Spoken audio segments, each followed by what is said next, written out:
નમસ્કાર, સ્વાગત છે દરેક મિત્રોનું અમારી channel life science with professor માં. આપણે જોઈએ આગળની થિયરી જેનું નામ છે દ્વિદળી પ્રકાંડ. તો દ્વિદળી પ્રકાંડની પહેલી વાત કરવામાં આવે કે એની અંદર શું હોય છે? અધિસ્તર હોય છે.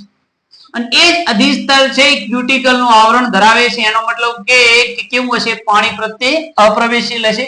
અને પ્રકાંડ રોમ અને વાયુ છિદ્રોના નિર્માણ માટે પણ જવાબદાર છે. રેડી? વનસ્પતિની અંદર. ત્યાર પછી વાત કરવામાં આવે કે અધિસ્તરના નીચે શું આવેલું હોય છે? અધસ્તર આવેલું હોય છે, જે ખૂબ જ મજબૂતાઈ રીતે બનેલા સ્થૂળ કોણક પેશીનું બનેલું. કોનું બનેલું હોય છે? સ્થૂળ કોણક પેશીનું બનેલું હોય છે. બાહ્યક છે બહુસ્તરીય ગોઠવણી ધરાવે છે. બાહ્યક કેવી ગોઠવણી ધરાવે? બહુસ્તરીય ગોઠવણી ધરાવે છે. અને અંતસ્તરના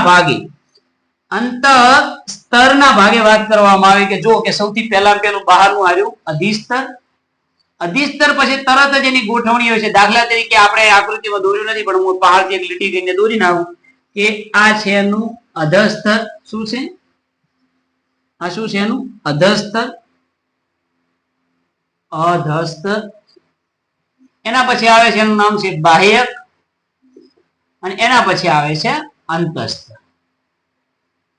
તો કે અંતસ્તરની વાત કરવામાં આવે કે અંતસ્તર શું ધરાવે છે? સ્ટાર્ચ કણો ધરાવે છે. શું ધરાવે છે? સ્ટાર્ચ કણો ધરાવે, માટે તેને કાંજી સ્તર કહેવાય. શું કહેવાય ને? કાંજી સ્તર. દ્વિદળી મૂળમાં કાસ્પિરીન પટ્ટિકા હોય છે, દ્વિદળી પ્રકાંડમાં શું હોય છે? કાંજી સ્તરનું નિર્માણ થાય છે. ત્યાર પછી વાત કરવામાં આવે કે પરિચક્રના ભાગની અંદર અંડવાહક પેશી ઉપર અર્ધચંદ્રાકાર સમૂહ આવેલા હોય છે. અર્ધચંદ્રાકાર સમૂહ આવેલા. દાખલા તરીકે અંડવાહક પેશી છે તો અંડવાહક પેશી ઉપર આવા અર્ધચંદ્રાકાર શું જોવા મળે છે? સમૂહ આવેલા હોય છે.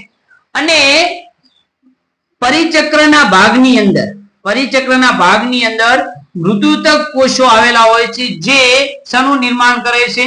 તો કે મજ્જકીય કિરણોનું નિર્માણ કરે છે. કોનું નિર્માણ કરે છે? મજ્જકીય કિરણોનું નિર્માણ કરે છે. આ એટલે શું?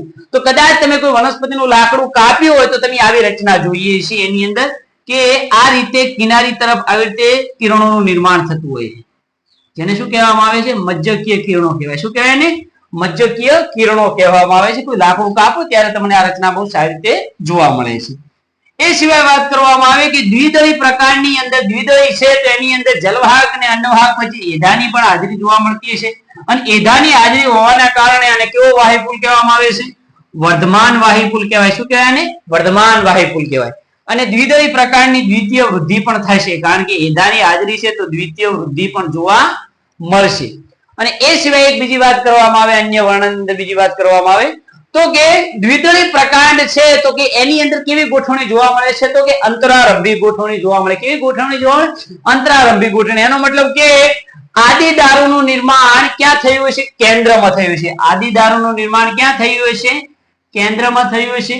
અને અનુદારોનું નિર્માણ ક્યાં થયું હશે? તો કે પરિવર્તી વિસ્તારમાં થયું હશે.